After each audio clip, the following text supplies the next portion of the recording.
Bienvenue dans cette nouvelle édition du 12-15. Voici les titres de l'actualité.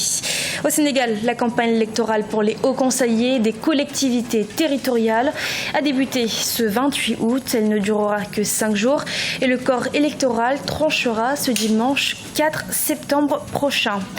Les incidences de la dépréciation du Naira se font sentir au Bénin.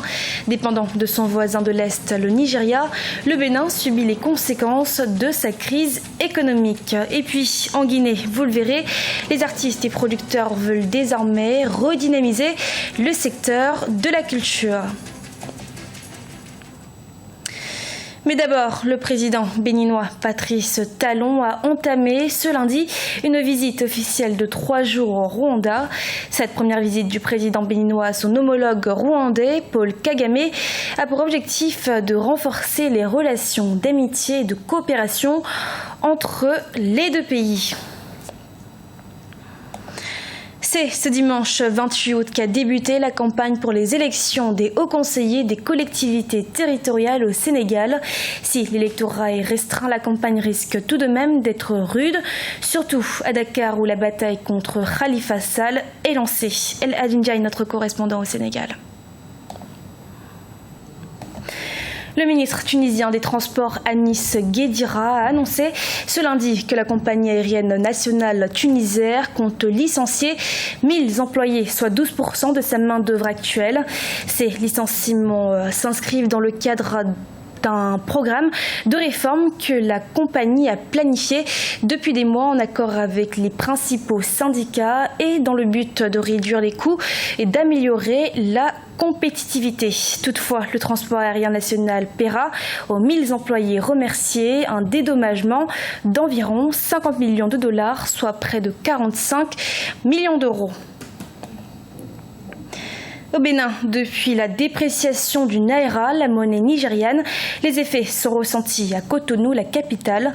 Le Bénin subit les conséquences de cette crise économique et financière malgré les mesures de la Banque centrale nigériane afin d'améliorer la situation. Pourquoi et comment y remédier? Élément de réponse avec Déo Gracia Sokpodo.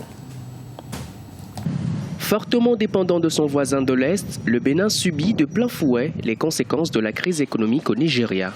Cotonou, qui a axé sa politique de développement sur la réexportation, soit de produits de première nécessité, ou soit de marchandises importées d'Europe ou d'Asie, peine aujourd'hui à dynamiser son économie. Selon les estimations, les réexportations vers le Nigeria représentent près de la moitié des ventes extérieures du Bénin, 80% des activités économiques étant liées au marché nigérien, avec plus de 50% des recettes douanières chaque année. Le gouvernement béninois tente de trouver des solutions idoines pour amortir l'impact de cette récession en comptant sur la contribution des opérateurs économiques.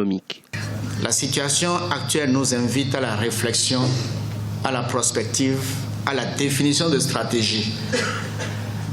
Et en ce domaine, le gouvernement n'a pas le monopole du savoir.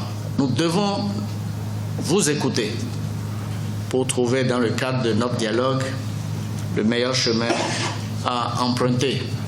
Depuis décembre 2015, le Nigeria traverse une crise financière due à la chute des cours mondiaux du pétrole. L'or noir représente environ 70% de ses revenus et 90% de ses réserves de devises étrangères. Le Bénin tente aujourd'hui de son côté de s'en sortir par le biais d'autres alternatives. Certains estiment que le pays aura également besoin de soutien des institutions financières internationales. Si les États-Unis, la première puissance mondiale, dévaluent le dollar de 50%, que vont devenir tous les autres marchés?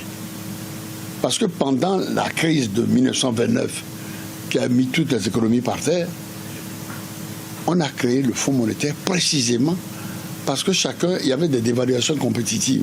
Alors ce problème-là, il va falloir que le Fonds monétaire, que également la Banque mondiale réfléchissent pour nous aider. Tout comme son voisin, le Bénin a aussi engagé une série de réformes dans le but de préserver la dynamique de sa croissance. La chute du Naira, la monnaie nigériane, demeure un véritable problème pour les entreprises et commerçants béninois. Le gouvernement tente au mieux de réduire les effets de cette situation sur le quotidien de la population. Autrefois porte-flambeau de la musique africaine, les acteurs de l'industrie musicale guinéenne veulent redynamiser le secteur.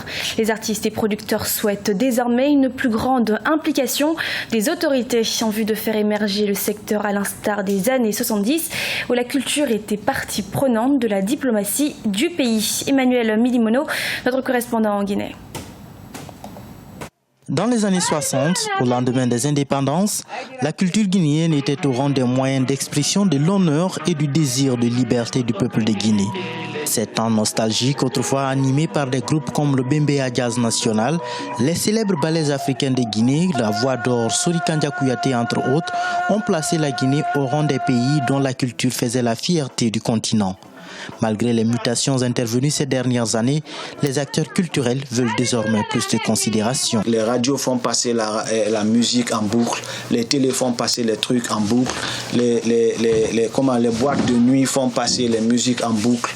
C'est-à-dire par finir l'artiste, on l'entend un peu partout dans la ville et même à l'extérieur, mais cet artiste ne bénéficie absolument rien de son œuvre. Ça, c'est dû à ces genres de facteurs que nous sommes levés. On s'est dit, non, il faut qu'on essaie d'aider nos frères.